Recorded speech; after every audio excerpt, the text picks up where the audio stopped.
Welcome back to Just Between Us, the podcast for the girls who dare to dream big and live fully. I'm your host, Bre. And I'm your host, Siobhan. We are so excited to be back. We have not filmed it's literally been like a month now since we actually filmed. And I feel like a professional podcaster now because I have a full microphone. So our sound quality is hopefully going to be top notch and so much better now. But yeah, maybe it has been longer than a month actually. Maybe It just a feels little bit like over it. a month. We've I'm missed dying inside. this so much. Like, this is honestly both of our favorite times of every single week because we just get to yap to each other and we get to have rants and go on tangents about our favorite topics. And I feel like it's our therapy. It's literally like every single week, it's like our therapy sessions for each other, with each other. And I love it. I love it too. I genuinely feel like there's no other word for it but therapy. That it's Yeah. just like yapping with somebody that just gets it. And I think today we just want to have a yap to catch you up on what's been happening, the life changes, all the different things, because it's been chaos. And I think we can all agree life is a roller coaster ride and you just got to Mm. sometimes roll with it. I love the whole Yep. like roll with the punches. Sometimes you get hit, you fall over, sometimes you duck and weave and you're good to go. But most of the time you get hit in the fucking face. Yeah. Most of the time, it's just a whack straight to the forehead. But it's adrenaline. It's great. It's so good. Yeah. It makes you feel alive. Yeah. But why the fuck have we been gone for like, I'm going to say 6 weeks? Probably not, but Yeah. No, I think you're probably right. I think it's been 5 weeks since we properly filmed. I mean, mm, I was in Vietnam for 3 weeks, so that was fun. And then I got back from Vietnam and got instantly sick, but like literally bedridden for like 3 or 4 days, which never happens to me. Like, I never get that sick. I think usually I force myself to not be that sick though. Like, I'm literally just like refuse. So I probably could have been that sick before, but I just tell myself that I'm not and I try and delulu my way through the sickness. Whereas this time I was like, actually, maybe I just need to relax and let my body do its thing. And I think I got sick. Well, I had like 10 people on the flight home that were like coughing on my plane. And I literally said to my partner, I was like, these people better not make me sick. And then it happened. But I also feel like my holiday in Vietnam was actually really stressful. Like, it wasn't so much of a relaxing holiday. So then I don't know whether I got back from holiday, there was ill people on the plane. And then because I just like stopped and almost like de-stressed from the holiday because I was back in my calm environment, that my body was like, thank fuck, we're actually going to make you stop for an entire week. say it was definitely that. And I also Mm. have to flag the fact that you brushed over Vietnam. You're like, I was in Super Vietnam. quick. It was Yeah, I just went to cool. Vietnam. Yeah. Yeah, No, it she was, did not yeah. love it.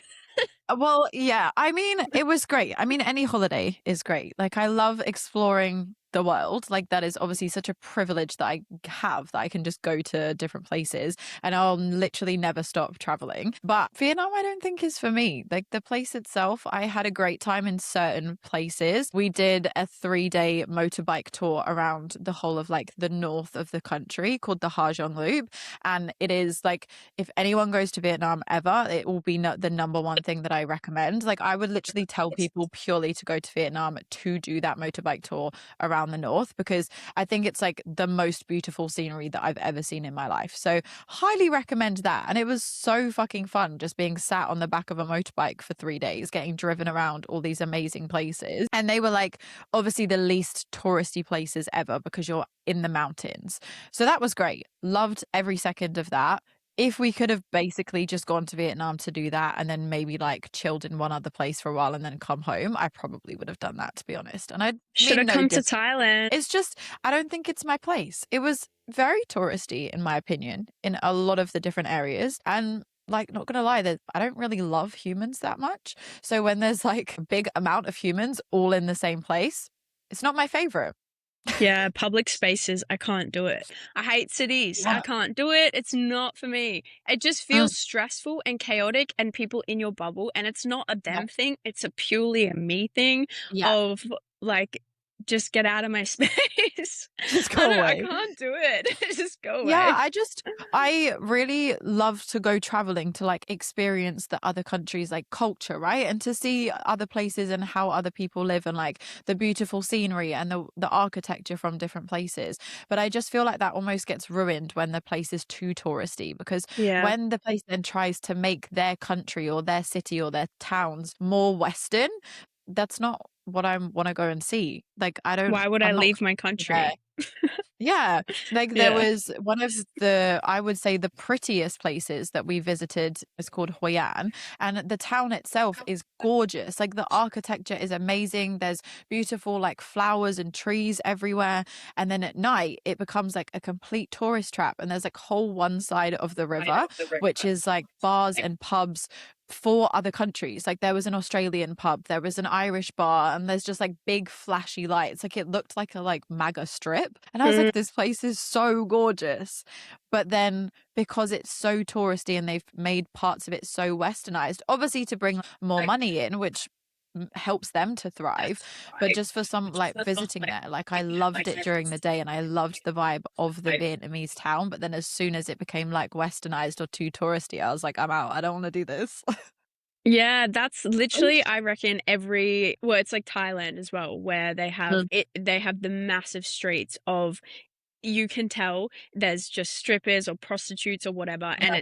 they have all the different pubs, and it is to bring money because I did some research. They bring their money in from, there was one other thing, but also like sex trading or like sex whatever, and they send money back to like the rural, their families, and that's how they, survive. So like, Mhm. whether it be a daughter or like the mom or whatever goes off and goes into these big cities, and they pay for their whole family's life essentially back home. So that's how they make a lot of Yeah, money.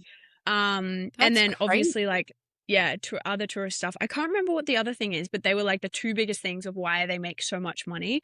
And yeah, it is tourists. So they do need like the nightlife, which saves them. But you drive past, and it's kind of low season right now. You drive past, there's like probably 10 to 15 girls in some of the clubs, I don't know what you call it, with like the bars and the strip poles and whatever Mm. else, and they're all just sitting there like on their phones and like dressed up, and no one is there.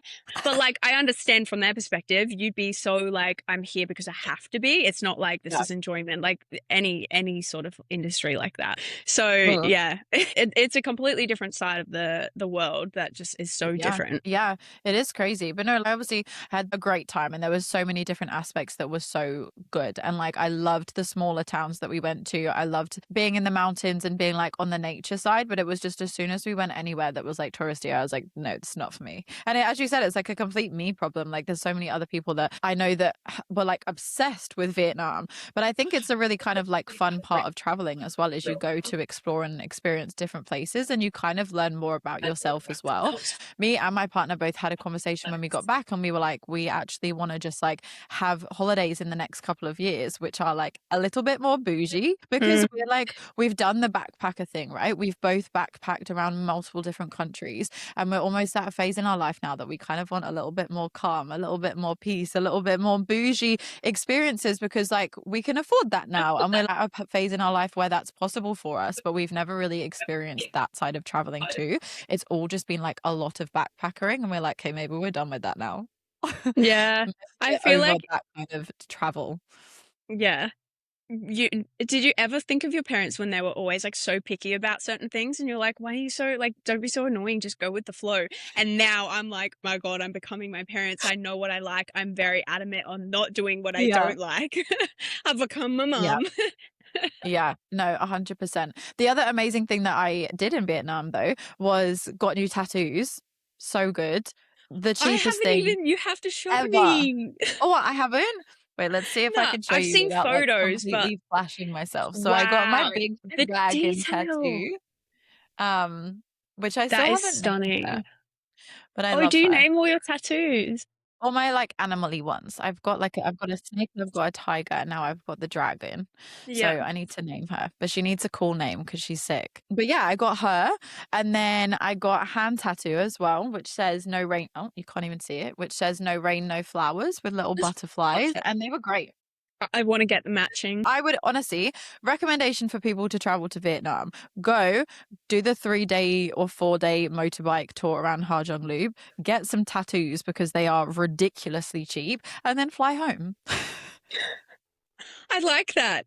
The reason, and we've spoken about this like off camera, whatever. But the reason for like Vietnam people not loving, like, they obviously they benefit from tourists, but they don't love or help in the same way as like Thailand. Like they go above and beyond, they look after you like more so than ever. You book an Airbnb, they'll organize and pick you up, they'll ask for your like plane number, everything like that, grab your transport, get you there, make sure that you're all good, ask if you need extra towels, extra this, extra that, and check up on you. Whereas when we book apartments or Airbnbs in like Australia, you fend for yourself. You literally can't book in early, or they'll charge you a fee for every hour you book in earlier or check in earlier, and every hour you check in later. And you don't hear from them unless like you message them and there's a problem or whatever.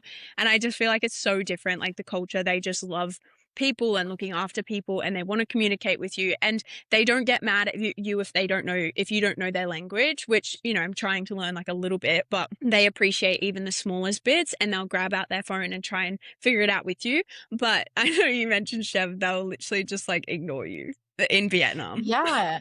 Yeah. When we did the Ha Giong Loop, everyone that we met, we found so friendly. And I think it was because it's like not as touristy. It was like the actual locals. And there was obviously some people, specifically when we like stayed in really nice hotels and stuff, that they were super friendly. But the majority of people that we met were so unhelpful and so unfriendly. And that was one thing that I wasn't expecting, because the other countries, as you said, like that I've been to in Southeast Asia, like even like Bali, I think the Indonesian people are so friendly. Like they go above and beyond for you. So I was kind of thinking that Vietnam would be the same vibe, but we just didn't have that experience. Like we were trying to, like, every time we would get in like a taxi, we'd say hi to them and thank you to them in Vietnamese, and they just like completely blank you. Like they don't say anything back, and we were like, okay, sorry, we'll go.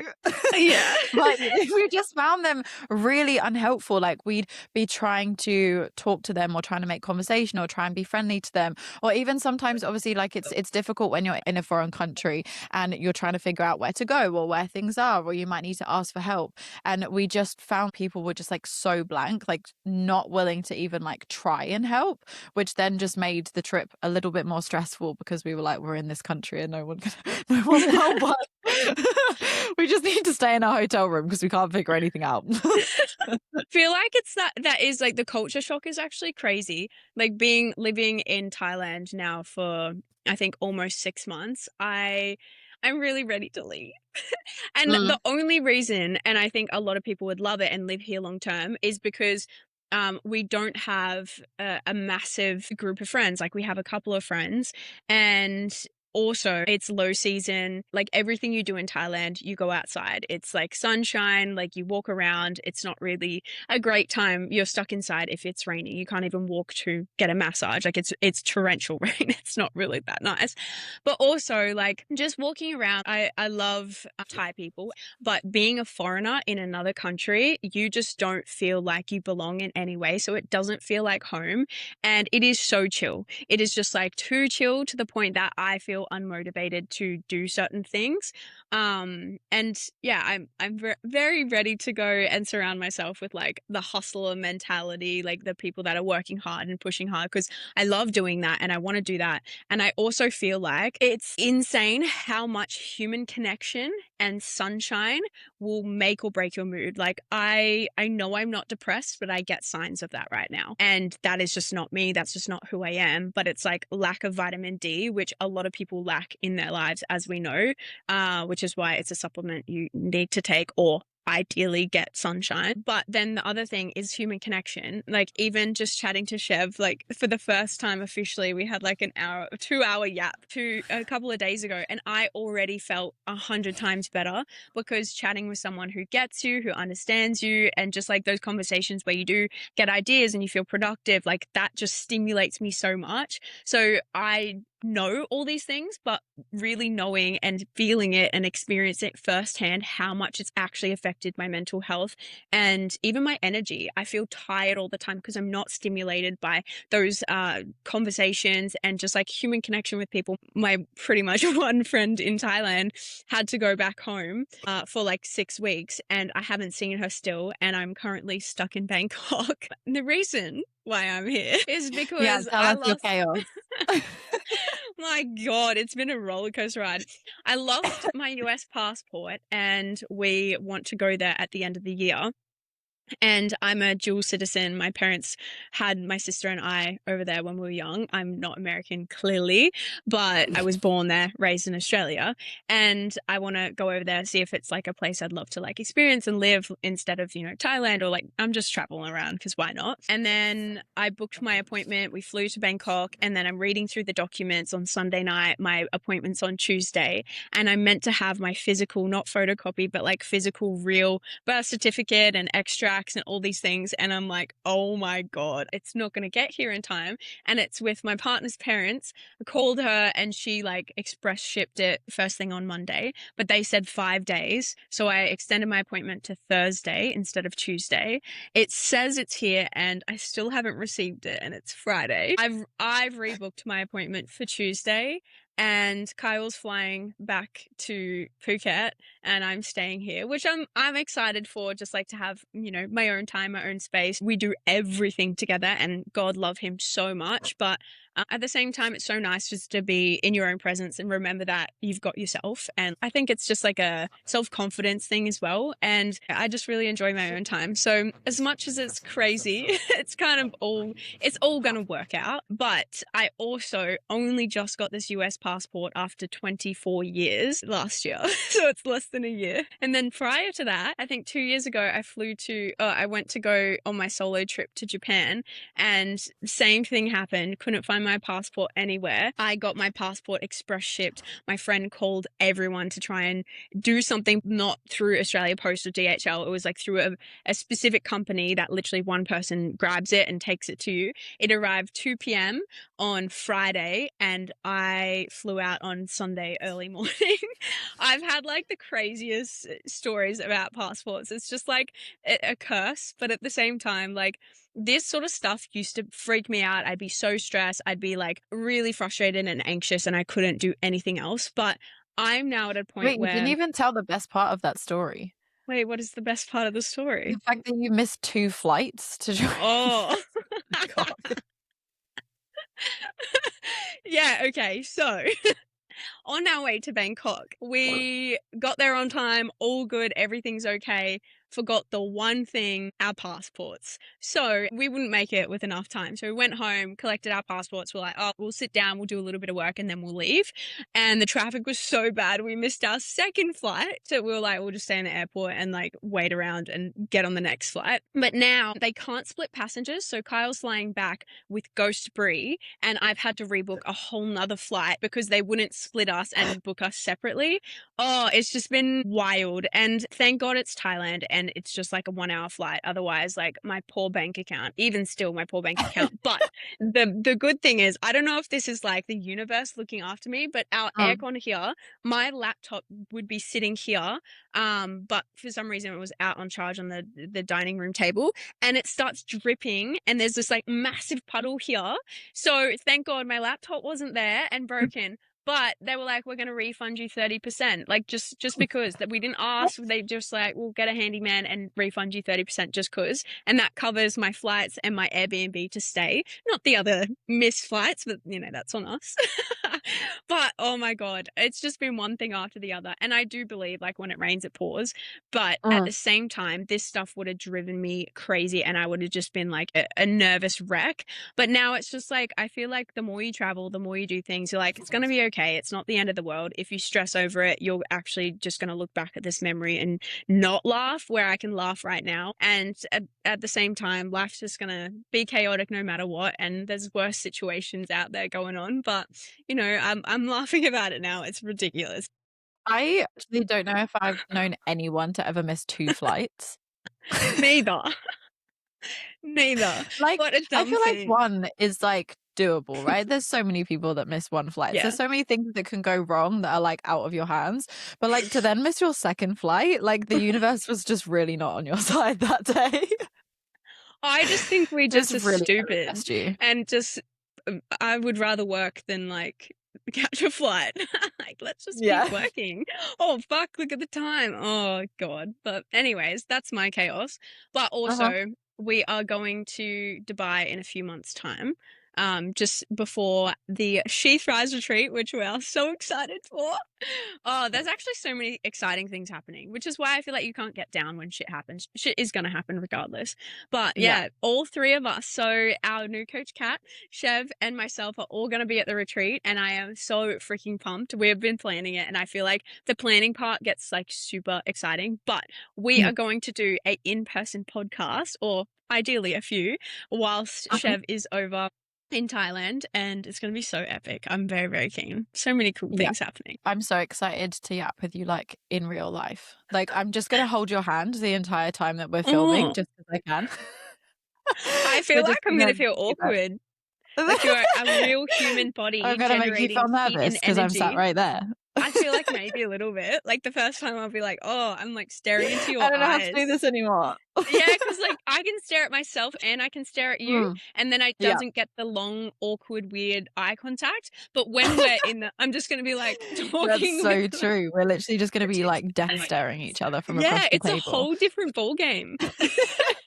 It is, but no, I'm so excited to film in like a actual studio or something too. Be so cool, I Have reckon. like we're just gonna level up the podcast this year and next year. We were even speaking about creating our first community event for the podcast too, which I think would be so much fun, so that we could also just film a podcast in real life, but with kind of like an audience as well. Actually have some girlies come along and listen to us yap in real life. That'd be so much fun. Be I'm so very cool. excited. I feel like one great thing about going on holiday is it often makes you really appreciate what you do have back at home. Well, hopefully that does. Yeah, it did that for me for sure. I actually was like so happy to just get back. I missed my puppy so much. I honestly think that I'm also just now at a point that I can't leave my puppy for longer than like 2 weeks because he's my actual child. So it just feels like too much. I missed him so much. But I was also just so excited to come back and like, go to the gym. And I was so excited to eat home cooked food and just be in my space and have my Zoom checking calls with the girls. There was just something about coming back and being like, oh, I'm in my own space again. It was really nice. Routine is the best. I think it's like anything. You have a break, like I'm saying, like I have a break from Kyle. I'm going to miss him so much. But it's like Mm. having a break is so healthy in every aspect of your life, from people, from friends, from everything you do, even the podcast. We both realized, wow, this is something we genuinely love doing so Yeah. much, and doing something too much all the time, you just lose, what is it? It's just like the exposure therapy. You just kind of get used to it and it is just what it is. But like then, yeah, having breaks every now and again is just so refreshing, and you do Yeah. appreciate it. There is that thing that you can do. I don't know where I heard it, but basically what you do is if you feel like you are ungrateful for something or taking something for granted, you literally make your life difficult and remove certain things from your life to make sure you Yeah. reappreciate it. For example, like as simple as a car, or as simple as, a fridge or a microwave. You remove certain things to make yourself appreciate things again. If you feel like you're just ungrateful and you're living your life like, oh, this again. Oh, this again. It's like we have a roof over our head. We can cook our own food. Like we have friends. And sometimes you do just take things for granted. So it's nice to have a break. And I think that's why holidays are great, because it takes you away. You enjoy it. Be like, thank fuck, I'm back. But you wouldn't Yeah. feel that if you didn't go in the first Mm. place. It also makes me more appreciative of the life that I've built for myself as well, because I also do know that there's so many people out there that don't feel that way. There's so many people that feel like they need holidays to almost get away from their everyday life. And I've always been someone that the most important thing for me was to build a life that I didn't need a holiday from. I always feel like if you need a holiday from your everyday life, you're doing something wrong and you need to change something, because we shouldn't just be like, what's that saying? Most people like work to no, Oh, live to live to work and work. work to live. Yeah. Yeah. Like I feel like we should be living a life to No, I was about to say the dumbest thing ever. I know what you're saying I was though. about to say I feel like we should be living a life to live our life. Yeah, good one. Great. That's a really good one. We should put Philosophical. that in a philosophical book. Live your life to live your life. Thank you. For the girls who dare to live their life to live their life. Exactly. I have a different perspective on that though, but I agree. Absolutely agree. Because yeah, I do remember the days where you're just like, oh, give me a holiday. I never want to go back 100%. Mm. And you're so right. Like building a life that you actually genuinely love and want to come back to and appreciate it so much. But also, for me now, traveling, this is something we've spoken about before. It's like I get to travel, I get to work from anywhere in the world, which is so many people's dreams. And I am so grateful to be able to do it. But at the same time, I've also seen other people go on holidays and they can completely switch off in every aspect. Whereas I'm constantly working, and so many people are like, oh, you get to live in Thailand. It's like, yeah, but I'm majority of the time, I would say 85% of the time, I'm inside on my laptop, working. And then I'm tired at the end of the week and I don't want to do all these crazy exploring things. Whereas the break that a lot of people get from like completely just switching off is insane. Mm. I do miss that sometimes, but at the same time, I think setting my boundaries with when I'm working and switching off completely has helped significantly. But I wouldn't change it for the world because we get to change so many people's lives and I do get to travel and see the world. But I also think it's a different perspective because I am now craving having a home and being somewhere where I feel like I belong with people around me and, friends. I think this whole thing of traveling has really helped me understand what I truly do appreciate. And it is like I know it's like safe and comfortable, but it's a place that you can build and grow from, which is why we settled in Thailand originally. Because we were like, I'm sick of moving around. I don't feel like I have the capacity to grow my business or to expand my mind or do things like the podcast. It wouldn't have been possible if I was still traveling. I would have Mm. tried. But at the same time, Yeah, it's also, we would have made it work. yeah. At the same time, I'm like, Shev is so exciting. Looking at moving into a house instead of an apartment. I hope you don't mind me sharing your news. No, go for Um, it. Share my but news. but I'm like, oh, that sounds like so beautiful. And I'm like, okay, I know what I'm craving now. And I'm getting to a point where I want to go on holidays. I'll still be working for a couple of weeks at a time, but I want to find home. I want to create a space where I do have beautiful people around me because I did not realize how much I love people around me. And I've always been someone that's just kind of pushed people away, not intentionally, but like just kind of like head down, ass up, just continue working. But now I realize the importance of humans, and humans really are everything and why life is so beautiful. Without people to share it with and without people to connect with, life is nothing. I wholeheartedly believe that.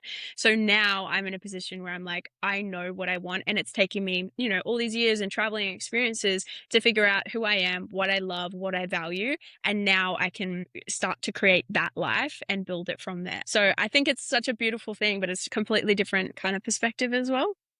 100%. And you're so right as well. I think, as you said, we were having this conversation the other day about how, especially what it is perceived online when you work for yourself, when you have your own business, when you don't have that typical 9 to 5 job, there is this massive perception. What's the word? Concept. What does I'm conception? about to say contraception. That is so far from it. No, that's definitely not it. Is it that? Perception.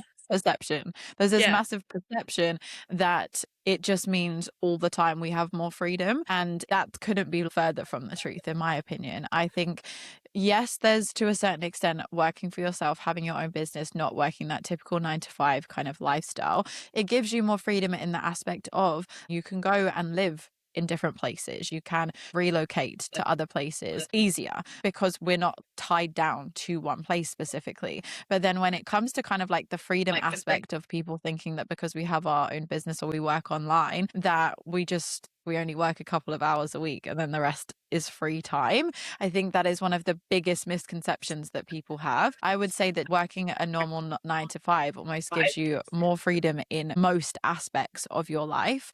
Like me and Brie don't switch off. Like we just don't. There's always something that can be done. There's always work. There's always client messages, client programming, new social media ads, podcasts that we could be filming. There's always something that can be done when you work for yourself. Whereas when you have a 9 to 5, just like you said, especially when you go on holiday, you clock off and you don't clock back on until you come back home from holiday. It's kind of like quite impossible for us to do that. Even for my trip to Vietnam, like my partner signed off from his job for the entire 3 weeks, did not have to think about it. He didn't even bring his work laptop or any laptop with him, and he just got to switch off for the entire time. I had to manage my work whilst also being on holiday. I still had all my clients to make sure I was getting their check-ins done and that I was speaking to them and that I was doing their programming. So I think it is one of those really huge misconceptions that just because you work for yourself or you work online is you just naturally have all of the time in the world or a whole heap of freedom all of the time. And again, as you said, I wouldn't change it for the world. We've built our lives this way because this is what we love to do. But I do think it's funny sometimes how online it's very much perceived as if you have your own business, it just means that you only work a couple hours and you've got all this freedom, where I feel like it's complete opposite.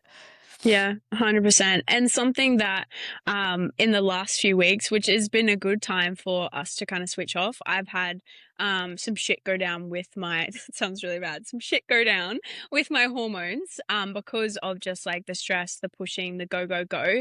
And what I come to reflect on is that I would much rather slow things down and not go so fast and have love and joy within that process rather than just pushing hard and getting to a point where you just resent it, you hate it, you're burnt out, it's affecting your health, your mental health, like everyone and everything around you. Again, it's one of those things that I had to go through in order to reflect and be like, this is not how I want to live my life. How do I actually want to live my life? And that for me has been, it's happened so many times in my working career of working for myself, because you do put so much pressure on yourself to make it work. But at the same time, I think now I'm more calm, I'm more grounded, because I'm like, hey, I actually want to enjoy this process. I want to do it with people that you also enjoy the process and share that passion. And it's so much more enjoyable because I built some massive, crazy empire, but I have no one around me and I'm stressed to the max and my health is just declined significantly. What is the point of that? I don't want to look back and be like, all I did was work and that's it. Of course, I want to look back and be like, holy fuck, look at what I built and what we've built. But I also want to be like, look at also the memories that we've created in that. And that is something that I've really had to learn. And my hormones are starting to rebalance now by changing the lifestyle factors.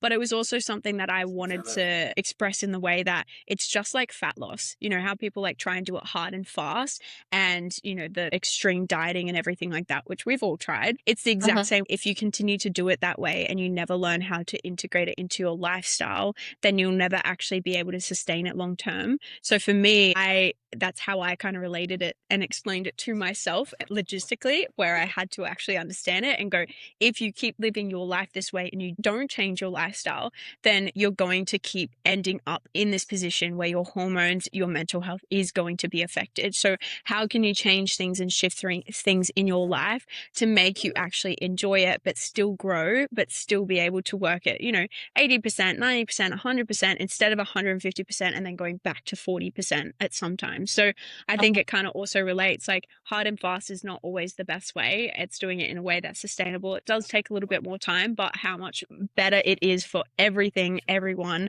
your body, your mind, your soul, everything. So that's my little lesson, I guess, I brought into this today.